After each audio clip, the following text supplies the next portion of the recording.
All the learners, welcome to Jim's orbit. हमारे previous video lecture में हमने haloalkanes के केमिकल रिएक्शंस को कंप्लीट कर लिया था। अब हम last part of the chapter की तरफ चलते हैं, जो है reaction of haloarenes. Haloarenes को आप और क्या बोल सकते हैं? Aryl halides. तो जब भी मैं एराइल हैलाइड्स वर्ड यूज करूंगी, you should understand it as chlorobenzene, okay, और whatever halide that we are using। तो जैसे हमने हेलो एल्केन्स में केस में किया था, इसमें भी फर्स्ट है nucleophilic substitution reactions. Aryl halides nucleophilic substitution reactions नहीं दिखाते हैं। अब हम देखते हैं इसके रीजंस क्या क्या हो सकते हैं। चलो फर्स्ट रीजन देखते हैं, रेजोनेंस इफेक्ट।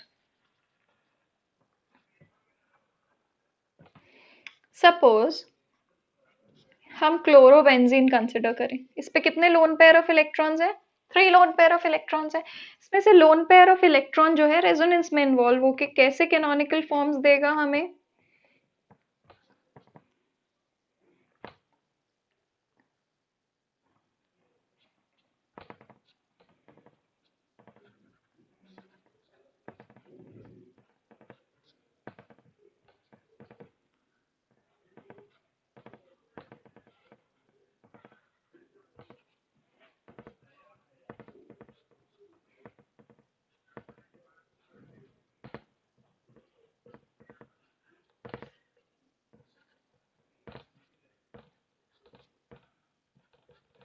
तो आप देख रहे हैं रेजोनेंस में क्या होता है, बॉन्ड्स की पोजीशन चेंज हो जाती है।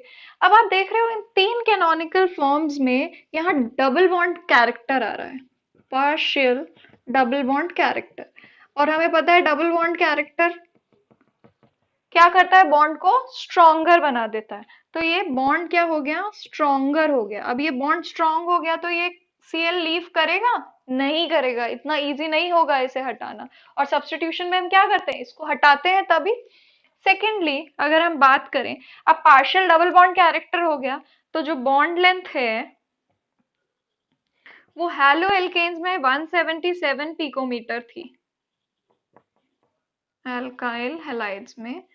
और यहाँ पर जो है वो बॉन्ड लेंथ 169 पिकोमीटर हो जाती है एराइल हैलाइड्स के केस में। ऑब्वियस है, बॉन्ड स्ट्रॉन्गर होगा तो बॉन्ड लेंथ कम हो जाएगी, पर again it employs the same thing कि ये वाला बॉन्ड तोड़ना मुश्किल हो जाएगा और सब्स्टिट्यूशन के लिए ये वाला बॉन्ड तोड़ना ही पड़ेगा। एक और रीजन है, क्या रीजन है? अगर हमें न्यूक्लियोफिलिक सब्स्टिट्यूशन रिएक्शन करवाना है तो यहाँ पे अगर SN1 से कराना है तो यहाँ फिनाइल केटायन बनेगा और ये एक्स्ट्रा इनस्टेबल होता है। So instability of phenyl cation is again a reason for aryl halides not showing nucleophilic substitution reaction। एक और रीजन हो सकता है, वो क्या हो सकता है? जो ये एराइल हैलाइड्स होते हैं, आप देख रहे हैं इसमें ये इलेक्ट्रॉन्स डीलोकलाइज्ड हैं, तो ये इलेक्ट्रॉन रिच होते हैं, इलेक्ट्रॉन रिच अरीन्स होते हैं ये। तो इसमें इलेक्ट्रॉनिक रिपल्शन हो सकता है। न्यूक्लियोफाइल कैसी स्पीशीज होती है? नेगेटिवली चार्ज होती है, रिच इन इलेक्ट्रॉन्स होती है, इसीलिए वो पॉजिटिव चार्ज सीक करती है। तो पॉसिबल इलेक्ट्रॉनिक रिपल्शन की वजह से भी न्यूक्लियोफिलिक सब्स्टिट्यूशन रिएक्शंस नहीं शो करते हैं। अब देखते हैं कि क्या हो सकता है अगर न्यूक्लियोफिलिक सब्स्टिट्यूशन रिएक्शंस नहीं हो सकते हैं, तो तब भी हम क्लोरोबेंजीन से फिनॉल कैसे बनाएंगे। Let's see. अगर हम क्लोरोबेंजीन की बात करें तो अगर हम इसे NaOH से ट्रीट करें 623 केल्विन पे 300 एटमॉस्फेरिक प्रेशर पे, followed by addition of acidic medium, ये एक्वस सोडियम हाइड्रोक्साइड सॉल्यूशन से अगर हम ट्रीट करते हैं तो हमें फिनॉल मिल जाता है। आप देख रहे हैं एक्सट्रीम रिएक्शन कंडीशन से 623 केल्विन टेम्परेचर है, 300 एटमॉस्फेरिक प्रेशर है, तब हमें ये मिल रहा है। अगर हम इसमें नाइट्रोक्लोरोबेंजीन लें सपोज, इसको हमने ऑर्थो पोजीशन पे लगा दिया, तो ये रिएक्शन कंडीशन थोड़े से एवरेज आउट हो जाते हैं। ये टेम्परेचर कम हो जाता है, 444 केल्विन हो जाता है, followed by addition of aqueous medium, और फिर हमें नाइट्रोफिनॉल मिल जाता है। अगर हम इसमें पैरा पोजीशन पे नाइट्रो ग्रुप लगा दें तो further reaction conditions average out हो जाएंगी, कम हो जाएगा टेम्परेचर, 368 केल्विन पर ही रिएक्शन कैरी आउट कर सकते हैं, followed by addition of acidic medium, और हमें इजीली यहाँ पर OH आएगा, नाइट्रोफिनॉल, 4 नाइट्रोफिनॉल मिल जाएगा। अब अगर हम इसे ऑर्थो, पैरा, ऑर्थो तीनों पोजीशंस पे नाइट्रो ग्रुप लगा दें क्लोरोबेंजीन में, तो सिर्फ NaOH के साथ वार्म करने पर, फॉलोड बाय एसिडिक मीडियम, हमें फिनॉल में OH ग्रुप को, हम OH ग्रुप से क्लोरो ग्रुप को रिप्लेस कर सकते हैं। ठीक है, तो ये रिएक्शन जो था ये था रिप्लेसमेंट बाय हाइड्रोक्सिल ग्रुप।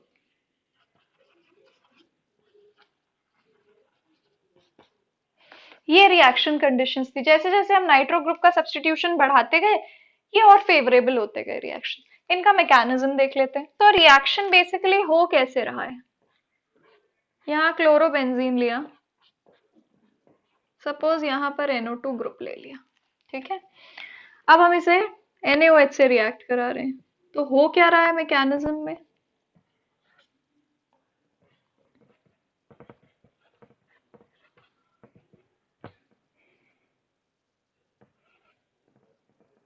ये वाला जो डबल बॉन्ड है इस पे OH ने रिएक्ट किया,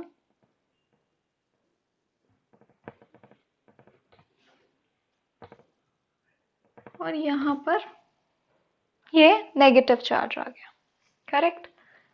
ये अब रेजोनेंस में आ जाएगा, OH Cl NO2 negative, again फिर से ये रेजोनेंस, आप देखते हैं बॉन्ड पोजीशन चेंज हो जाती है, और फाइनली ये जब आया तो ये has left and it gave us NO2। Nitrogen group जो है, नाइट्रो ग्रुप है, ये डीएक्टिवेटिंग होता है at ortho and para positions. तो ये इलेक्ट्रॉन डेंसिटी बढ़ा रहा है, इसलिए ये OH ग्रुप आ पा रहा है। अगर मेटा पोजीशन पर हम नाइट्रो ग्रुप लगाएंगे तो हमें प्रोडक्ट नहीं मिल पाएगा, इसलिए अगर हमने ऑर्थो, पैरा, ऑर्थो तीनों पर डीएक्टिवेटिंग ग्रुप लगा लिया तो हमें इजीली जो क्लोरो मॉलिक्यूल है वो इजीली हाइड्रोक्सिल ग्रुप से रिप्लेस हो पा रहा है। सो ये इसका मैकेनिज्म था। आप देख रहे हैं SN2 मैकेनिज्म फॉलो हो रहा है बेसिकली। यहाँ पे दोनों अटैच्ड हैं, ये इवेंचुअली लीव करेगा, ये इवेंचुअली लग जाएगा। ओके, सो मोर और less SN2 mechanism bye and large आप बोल सकते हैं, it's not absolutely that, but या you can say that. So this was about replacement by hydroxyl group. Let's move on to the next reaction. हम दो reactions की बात कर चुके हैं, न्यूक्लियोफिलिक सब्स्टिट्यूशन रिएक्शंस जो हैलोअरीन्स नहीं शो करती, secondly replacement bye hydroxyl group. अब थर्ड कैटेगरी ऑफ रिएक्शंस जो है वो है electrophilic substitution reactions. Electrophilic substitution reactions कैसे शो करते हैं, एक तो फ्रीडल क्राफ्ट रिएक्शन ही सबसे बड़े एग्जांपल होते हैं इलेक्ट्रोफिलिक सब्स्टिट्यूशन रिएक्शंस के। सो हमने क्लोरोबेंजीन से स्टार्ट किया, अगर हमें इसमें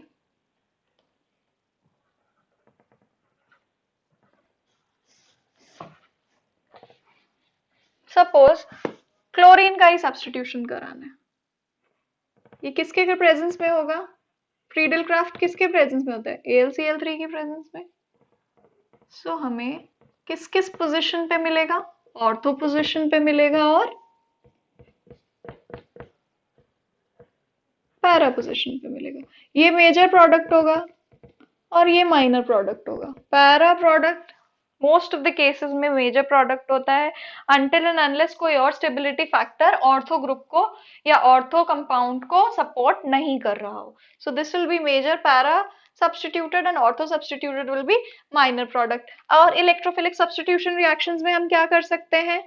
और इलेक्ट्रोफिलिक सब्स्टिट्यूशन रिएक्शन में हम नाइट्रेशन करा सकते हैं। नाइट्रेशन कैसे होता है?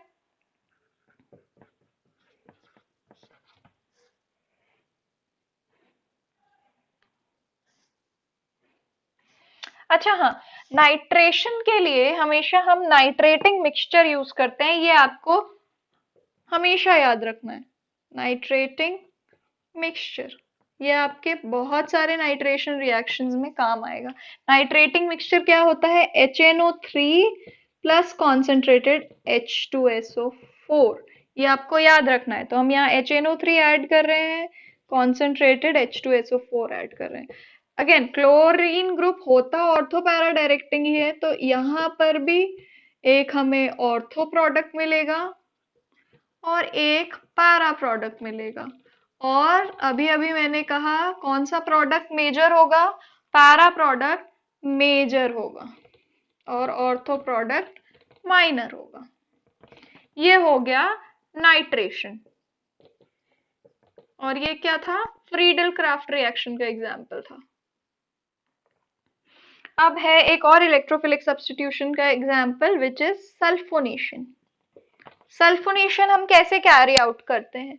Again taking the same compound chlorobenzene H2SO4 डालेंगे हम कॉन्सेंट्रेटेड और इसे हीट कर देंगे। क्या मिलेगा? Sulphonation SO3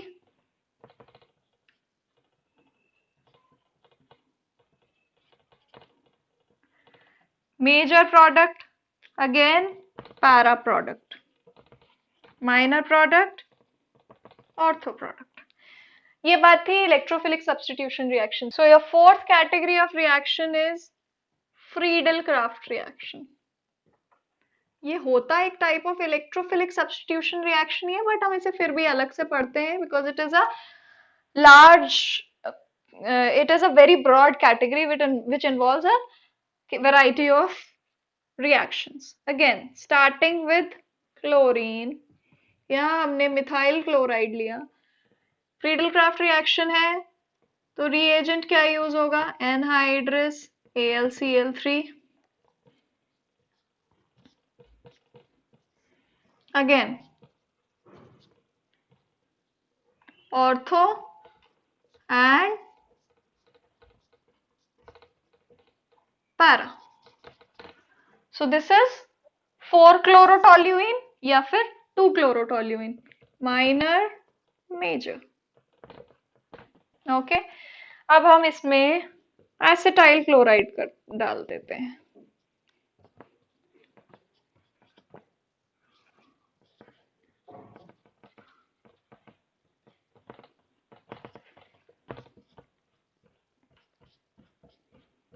Again ortho product and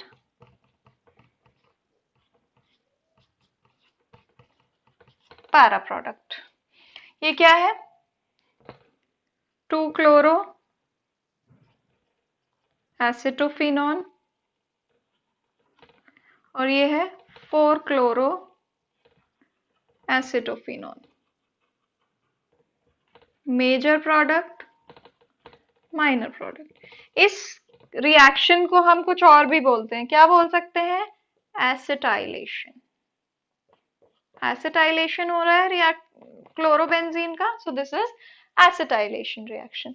अब हम आगे बढ़ते हैं fifth category of reactions of haloarenes. So हमारी fifth and last category of chemical reactions of haloarenes की जो कैटेगरी है वो है रिएक्शन विद मेटल्स। सेम क्या किया था रिएक्शन विद मेटल्स में? एक तो ब्रिग्नार्ड रिएजेंट मिल रहा था हमें, ड्राई ईथर की प्रेजेंस में हमने कैरी आउट किया था, और एक हमने वुड्स रिएक्शन पढ़ा था which was 2 molecules of alkyl halide plus 2 molecules of sodium will give us 2 molecules of sodium halide and RR, which is a large alkane. So इसमें क्या हो रहा है, हम एक मॉलिक्यूल ले रहे हैं, सपोज एल्काइल, हेलोअरीन तो आएगा ही क्योंकि उसी का रिएक्शन हम पढ़ रहे हैं। एक मॉलिक्यूल हम ले रहे हैं हेलोएल्केन का, ठीक है, एक हेलोअरीन एक हेलोएल्केन, सोडियम से reaction in presence of dry ether, क्या मिलेगा,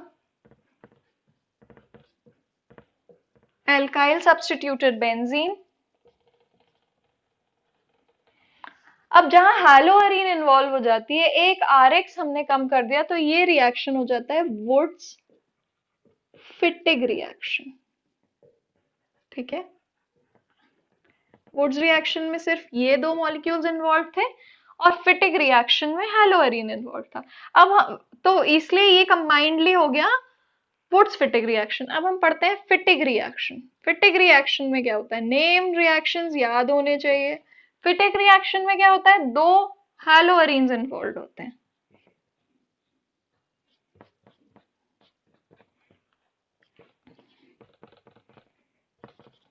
बाकी सब कुछ सेम है। ड्राई ईथर क्योंकि ये मॉइस्चर से रिएक्ट कर सकता है, तो हमें मिला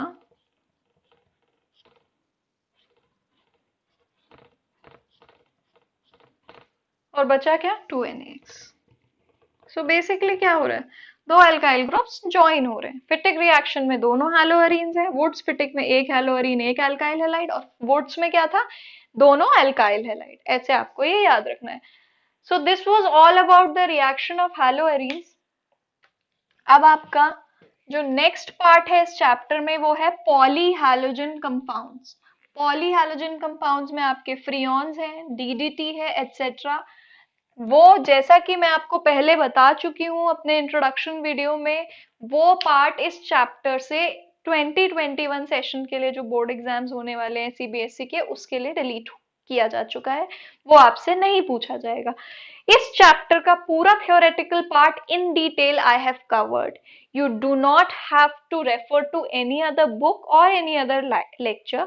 You can completely cover the theory from this part. Now what you need to do is practice more questions so that you can appear and produce your answers well in your exams. वो questions भी हम upcoming videos में लाएंगे। तब तक आपको इन reactions को अच्छी तरह समझना है। If you try to cram them up, mug them up, you are not going to produce them exactly. There would be some mistake or the other. If you go step by step in the reactions, you will definitely do well and fare well in your exams. So keep studying, keep working hard. Thank you so much. God bless you.